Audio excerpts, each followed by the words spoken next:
All right, so what I'm going to do is read a few things from different people, and I'll try to, maybe I'll end with something that I just wrote. But this is from Down in the Dirt magazine. I happen to have the 6x9 book grounded here because even though they're the same book, it's 6x9 versus 5.5 by 8.5, and the typeface is just slightly larger, and I'm old. So I'll take the copy that's bigger. This is from... Yeah, welcome to age. You know, and whenever I print things for me to look at, I'll look at them in like 24-point size so I can look at them at a distance. So, right? Why the hell not? Exactly. So from Down the Dirt magazine, the November issue, which is volume 100. Volume 100 is 10. Down the Dirt, yeah! That's also awesome. It's also the book called Grounded. This is a poem from Demi Marshall. I have no idea how these are going to turn out, but there's a poem by Demi Marshall called Half Full to the Top. A glass of water halfway filled, the old story. The pessimist says half empty, the optimist half full. While they were in their argument, I walked over and tilted it, so one edge reached clear to the top. Now the surface area is larger than the hole in the glass, like getting more out of it than you can get. Sorry, Betty. Thank you. That's a great reference. If you've got a glass utility, it's like, well, it's at the top, it is at the bottom, and I've got a bigger surface area. That's an awesome idea. This was by Ron Richmond. Thank you, Ron. Called The Trouble with Vision. My senseless life only makes sense when I squint. Just out of focus, just out of reach. Nothing a furrowed brow or determined gaze can't mend. I force the light to dance on fluttering eyelashes, flickering in the blinding shadows. I open my eyes wider for clarity, and I am suddenly cross-eyed with understanding. Thank you, Ron.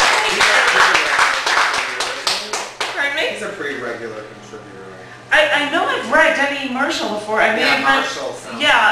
Ron Richmond, and I think, well, it's because they sent me the short ones. This is actually prose. It's really, really short prose. But it's such a nifty little thing by, if you've heard him before, Brian Looney. Oh, yeah. Called Our Kissing Knees. It started with the knees. They came together by chance, an awkward and untimely happenstance. They necked without our knowledge until sensation dawned. And when we looked down, it was already too late. There they were, pressed in companionship, struggling through the denim barriers like star-crossed lovers. They held onto each other hard, completely self-absorbed. We hadn't the nerve to split them apart.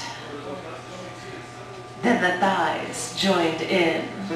They closed the gap in no time at all, bonding like two polarized magnets. The force increased, a law of science, kissing through our knees. No. Brian Looney. Thank you, Down in the Dirt. Thank you, Grounded. I'm not going to read any more from Down in the Dirt magazine. See, I like Down in the Dirt because it originally was a supplement to cc&d magazine.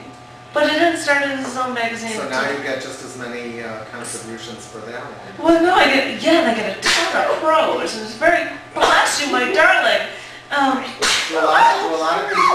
lot of people probably just say put me in either one. They don't have any preference. No. No, there are separate email addresses. I'm like, I'm the editor of both, but I've got separate addresses. And some people will be like, well, I'll submit to both, because they can. Yeah. As long as they're not the same pieces. So I'm going to find some pieces from cc&d here. This one is called Seal Watching by Matthew Guzman, which I find really funny because I've got a sea lion in the picture with it. Well, if I'm actually traveling somewhere to actually have something relevant, I have to put it in. I don't know what. I don't know what Galapagos Island this one is from. Oh, okay. That's what that was from. That's right. But I couldn't tell you which because just hopping from one island to the next, I'm not gonna. I have the record. I could tell you. This is called, and it has nothing to do with the Galapagos Islands, by the way. This is called Seal Watching by Matthew Guzman. After the pub, with the world still under our feet, you suggested a bit of seal watching from a bridge not too far away. Dublin air keeps our sway and swagger in line. Let this fire point the way. Rolling our cigarettes, we joke and tell and yell catcalls down to the water. You whistled like a canary. I smoked like a coal mine. The steam lit by fluorescent indigo lights reflected off the passing night. Thank you very much. Thank you. Seal watching, yeah, that sounds like, wow. It has nothing to do with the cloud because that's just my little picture. I've never been, well, I mean, I've been, never mind. I won't talk. I've got two poems here. One is better than the other. I'm going to give them both to you. These are both from Sarah Lucille Marchant, or Marchant. I don't know. Marshall. I have no idea. But Sarah Lucille. But the middle name, that was my mom's first name, Lucille. So Sarah Lucille. This is a series of poems that she did about birds. So this first one is Birds, the Bluebird. The bluebird picks through the snow, digging up skulls and dead berries. Red, hardened with age, juice sitting salad in the middle. The bluebird's eyes no longer shine, jewels dulled by time, neath layers of tainted snow, snow and too smooth bone.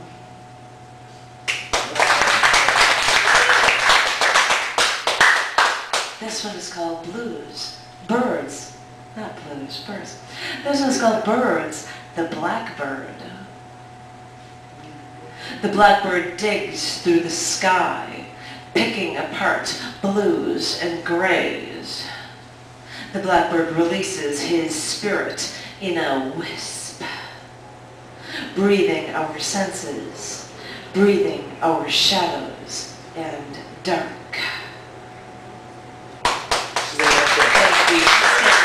Thank you. And I said I'm going to put them both together.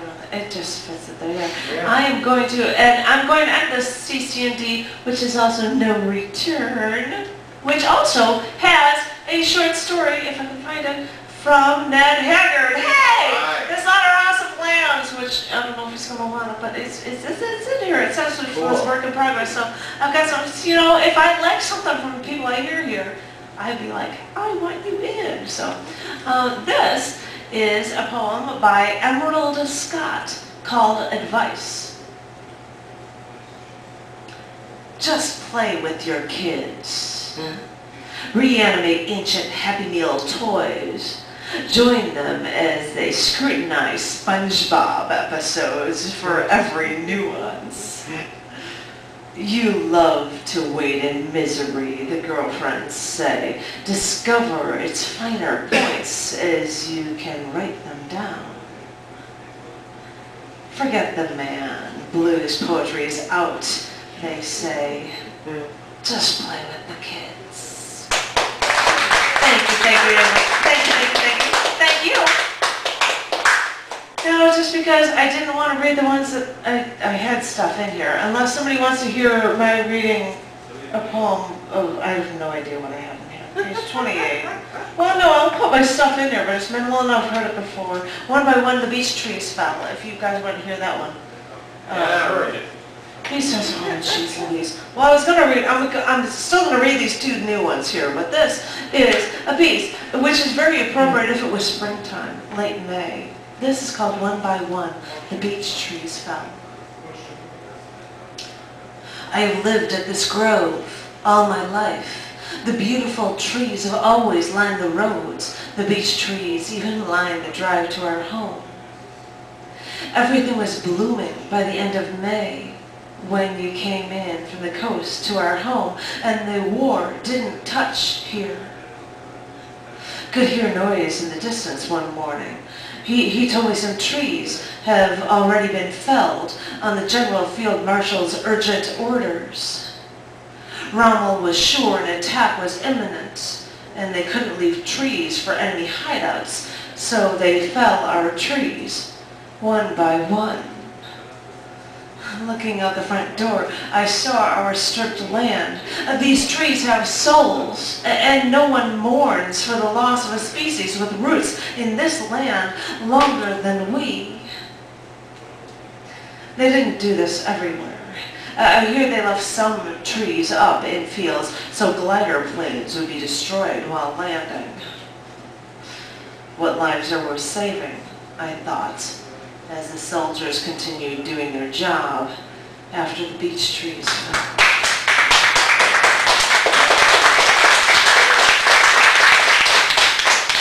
Now I have to do this just because this is no relationship to the love of my life. But I heard something and I thought this is a very interesting way to talk about being like carried along together. This is a Twitter-length poem, it's 2 tweets. Because it's too long for one. This is called On This Ride. We're on this ride together, tied together, for better, for worse, till death us do part.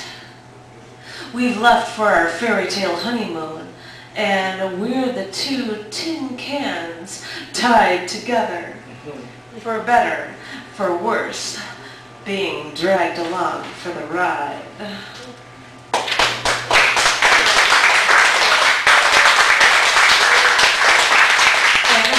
Ending for things because we've been spending way too much time. This is called human construct of time.